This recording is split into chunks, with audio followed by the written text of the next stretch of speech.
ভূমিত গৰজিল ৰাইজৰ দলৰ সভাপতি তথা শিৱসাগৰ সমষ্টিৰ বিধায়ক অখিল গগৈ কাৰ্বি ভূমিত বিধায়ক অখিল গগৈৰ গৰ্জন উদাত্ত ভাষণ অখিল গগৈৰ ফালৰ পৰা কোৱা হৈছে যে কাৰ্বি ভূমিত অখিলৰ মন্তব্য হিমন্ত বিশ্ব শৰ্মাৰ যদি পুলিচ বাহিনীয়ে মোক গুলিয়ায় তেনেহলে মই বুকু পাতি দি থিয় দিম পুনৰবাৰ কৈছো বিধায়ক অখিল গগৈৰ ওপেন চ্যালেঞ্জ হিমন্ত বিশ্ব শৰ্মাক যে হিমন্ত বিশ্ব শৰ্মাৰ বাহিনীয়ে পুলিচে যদি মোক গুলিয়ায় তেনেহলে মই বুকু পাতি থিয় হম মই কাৰুলৈ ভয় নকৰো সমান্তৰালকৈ বিধায়ক অখিল গগৈৰ ফালৰ পৰা কোৱা হৈছে যে 2026 আহি আছে 2026ৰ বিধানসভা নিৰ্বাচনত হিমন্ত বিশ্ব শৰ্মাক ব্ৰহ্মপুত্ৰ দলিয়াই দিম কেৱল হিমন্ত বিশ্ব শৰ্মাই নহয় কাৰ্বি আংলঙৰ পাহাৰৰ পৰা তুলিৰাম ৰংহাঙক আমি দলিয়াই দিম এনে ধৰণে হুংকাৰ প্ৰদান কৰিছে বিধায়ক অখিল গগৈ এক প্ৰকাৰ কবলৈ গলে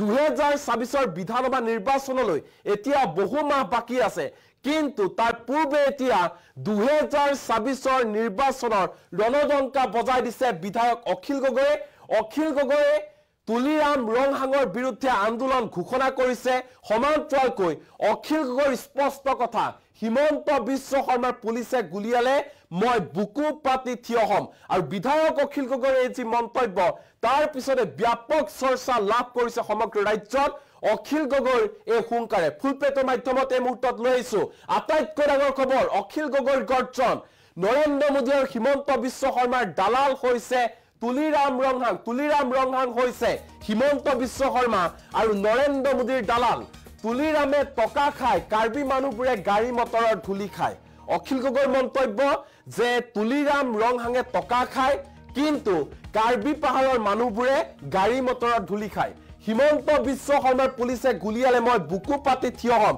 যদি হিমন্ত বিশ্ব শৰ্মাৰ পুলিচ বাহিনীয়ে মোক গুলিয়ায় তেনেহলে মই বুকু পাতি থিয় হম হিন্দু মুছলমান কাকুকে কাৰ্বি আংলঙত মাটি দখল কৰি থাকিবলৈ দিয়া নহব 2026 চনত হিমন্ত বিশ্ব শৰ্মাক চকীসহ ব্ৰহ্মপুত্ৰ দলিয়াই পেলাই দিয়া হ'ব আৰু কাৰ্বি আংলঙৰ পৰা তুলিৰাম ৰংহাঙকো পাহাৰৰ পৰা দলিয়াই দিয়া হ'ব এই ঘোষণা কৰিছে বিধায়ক অখিল গগৈ APSLCৰ প্ৰতিষ্ঠা দিৱসত এনেধৰণে উদাত্ত ভাষণ প্ৰদান কৰিছে বিধায়ক অখিল গগৈৰ গৰ্জন অখিল গগৈৰ হুংকাৰ যে 2026ৰ যে বিধানসভা নিৰ্বাচন আহি আছে সেই বিধানসভা নিৰ্বাচনত হিমন্ত বিশ্ব শৰ্মাক চকীৰ সহিতে ব্ৰহ্মপুত্ৰ দলিয়াই পেলাই দিয়া হ'ব আৰু তুলিৰাম ৰংহাঙক হিমন্ত বিশ্ব শৰ্মাৰ লগতে পাহাৰৰ পৰা তুলিৰাম ৰংহাঙক দলিয়াই দিয়া হ'ব সমান্তৰালকৈ অখিল গগৈয়ে তুলিৰাম ৰংহাঙৰ বিৰুদ্ধে আন্দোলন ঘোষণা কৰিছে অখিল গগৈৰ ফালৰ পৰা কোৱা হৈছে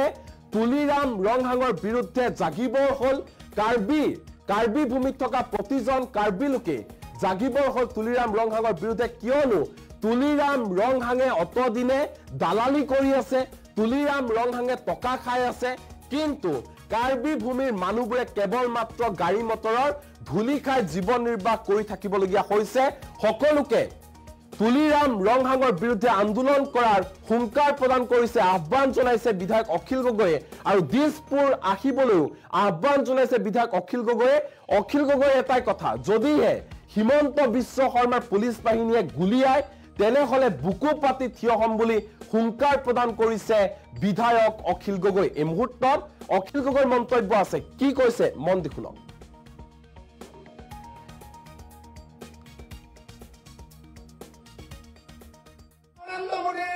দালাল কেইটামান তুলিৰাম ৰংহাঙৰ নিচিনা দালাল কেইটামান টকা পায় আৰু বাকী কাৰ্বি মানুহে অকল খালি সেই কয়লা ভাবিলৈ আহি থকা গাড়ীবিলাকৰ অকল ধূলিবিলাকে খাবলৈ পায় হয়নে নহয় সেইকাৰণে APSLCয়ে যি অটোনমাস ষ্টেটৰ আন্দোলন আৰম্ভ কৰিছে এই অটোনমাস ষ্টেটৰ আন্দোলনটোক আপোনালোকে শক্তিশালী কৰিব লাগিব APSLCয়ে ইলেকশ্যনত জিকক পাহাৰক আন্দোলনটো বেছিকে আগবঢ়াই লৈ যাব লাগিব আৰু মই আপোনালোকক কথা দিছো আপোনালোকে যেতিয়া গুৱাহাটী লৈ যাব গোটেই কাৰ্বি আংলঙৰ মানুহে আন্দোলন কৰিবলৈ দিছপুৰ ঘেৰাও কৰিবলৈ তেতিয়া আপোনালোকৰ লগত অসমীয়া মানুহৰ প্ৰতিনিধি হিচাপে মইও আপোনালোকৰ লগত থাকিম আপোনালোকক যদি সীমান্তৰ পুলিচে গুলিয়াই তেতিয়াহ'লে ময়ো বুকু পাতি থিয় হ'ম। সেইকাৰণে মই APSCৰ চেয়াৰমেন, APSCৰ সভাপতি, APSCৰ সভাপতি জনছ ইন্টি কাটাৰ ডাঙৰীয়াক ক'ব খুজিছো যে অকল ইলেকশ্যনত লাগি থাকিলে নহ'ব, ইলেকশ্যনত লাগি থাকক, কিন্তু তাৰ লগে লগে ডাঙৰ ডাঙৰ বিশাল বিশাল ৰাজনৈতিক সমাৱেশ আৰু ৰাজনৈতিক আন্দোলন আমি গঢ়ি তুলিব লাগিব, যাতে এটা নিৰ্দিষ্ট সময়ৰ ভিতৰত কাৰ্বি আংলঙে 244A অধীনত ষ্টেট উইদিন ষ্টেট লাভ কৰিব পাৰে। লাগে নে নালাগে? 244A লাগে নে নালাগে?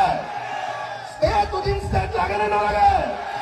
যদি লাগে তেতিয়াহ'লে সকলো কাৰ্বি আংলঙত থকা সকলো জাতিৰ মানুহ একলগ হ'ব লাগিব। কিন্তু মই এটা কথা স্পষ্টকে কৈ দিছো, অকল কাৰ্বি মানুহ নহয়, কাৰ্বিৰ লগতে আন কুকিকে ধৰি যিমান কাৰ্বি আংলঙত থকা জাতি জনগোষ্ঠীৰ মানুহ আছে সকলোকে ভাই ভাই ৰূপে দেখিব পাৰিব লাগিব। আপোনালোকে পাৰিবনে নাই? পাৰিবনে নাই? কিন্তু একেটা সময়তে কিন্তু মই এটা কথা কম যে ইয়াত থকা অসমৰ ইণ্ডিজিনিয়াছ মানুহবিলাকক আপোনালোকে সকলোৱে মৰম কৰক, আদিবাসী মানুহবিলাকক সকলোৱে মৰম কৰক, কিন্তু বিজেপিৰ স্পন্সৰশ্বিপত বাংলাদেশৰ পৰা আহি, হয়নে নহয়, বেংগলৰ পৰা আহি কাৰ্বি আংলঙত যিবিলাকে মাটি দখল কৰিছে, হিন্দুৱে হওক বা মুছলমানেই হওক, কাকো কাৰ্বি আংলঙত কেতিয়াও এনেকৈ মাটি দখল কৰিবলৈ দিব নোৱাৰো, হয়নে নহয়? কাৰ্বি আংলঙৰ মাটি কাৰ্বি আংলঙত থকা মানুহৰ কাৰণে, হয়নে নহয়? কিন্তু কাৰ্বি আংলঙৰ মাটি বাংলাদেশৰ পৰা অহা আৰু পশ্চিমবংগৰ পৰা অহা হিন্দু মুছলমান মানুহৰ কাৰণে নহয়, হয়নে নহয়? গতিকে আপোনালোকৰ সেই আপোনালোকৰ মাটি দখল কৰি ইয়াত কি কিবা বাহিনী বনাইছে নহয়, কি বাহিনী? কি বংগ সেনা? আৰে কাৰ্বি আংলঙত কাৰ্বি সেনা নেথাকি বংগ সেনা ওলাইছে ইয়াতে। ইয়াত কাৰ্বি সেনা নেথাকি বংগ সেনা ওলাইছে ইয়াতে। তো আপোনালোকে সকলোৱে সাৱধান হওক যে কোনো বংগ সেনা সংঘ সেনা কাৰ্বি আংলঙত থাকিব নোৱাৰিব, কাৰ্বি আংলঙত থাকিব কাৰ্বি সেনা, হয়নে নহয়?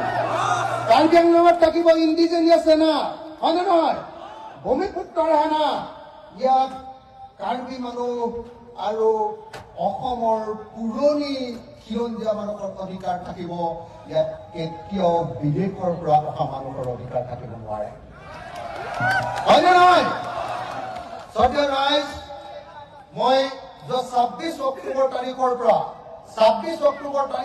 ঘৰলৈ যোৱা নাই, অকল চাৰিওফালে অসমৰ চাৰিওফালে ঘূৰি আছো, ঘূৰি ঘূৰি মিটিং কৰি আছো, আৰু মিটিং কৰি ৰাইজক এটাই কথা কৈছো যে 2026 চনত হিমন্ত বিশ্ব শৰ্মাক গাড়ীয়ে চাগিয়ে বান্ধি লৈ, চকীয়ে টুকিয়ে বান্ধি লৈ ব্ৰহ্মপুত্ৰত দলিয়াই দিব লাগিব।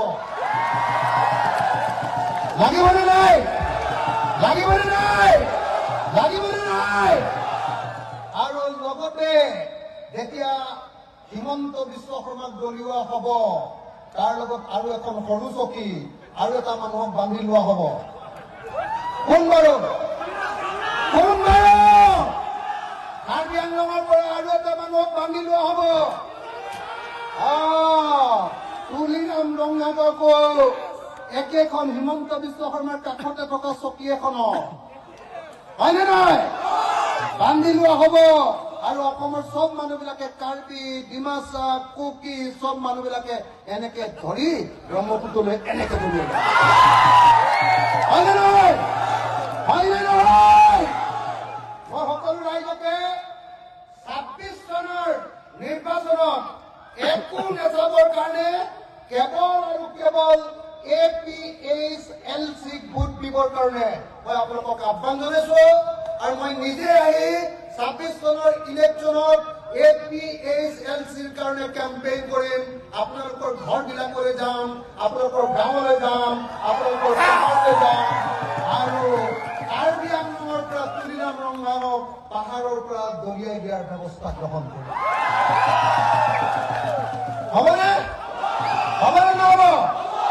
আৰু 2 নম্বৰ, সাহিত্য শাসিত পৰিষদটো কেইটামান দালালৰ হাতত এৰি দিয়াটো ভাল হোৱা নাই, হয়নে নহয়? এবাৰ কাৰ্বি সাহিত্য শাসিত পৰিষদ, কাৰ্বি আংলং অটনমাস কাউন্সিলখন আমি অতি সোনকালে আমাৰ APHLCৰ হাতলৈ অনাৰ ব্যৱস্থা কৰিব লাগে। লাগেনে নালাগে? লাগেনে নালাগে? লাগেনে নালাগে? সকলোৱে আমি এই সাহিত্য শাসিত পৰিষদখন আনিব লাগিব, আৰু আনি লৈ এইখন কাৰ্বি মানুহ আৰু কাৰ্বি আংলঙত থকা মানুহৰ অধিকাৰৰ কাৰণে কামত খটুৱাব লাগিব, কাকো দালালি কৰিবৰ কাৰণে এইখন এৰি দিব নালাগিব।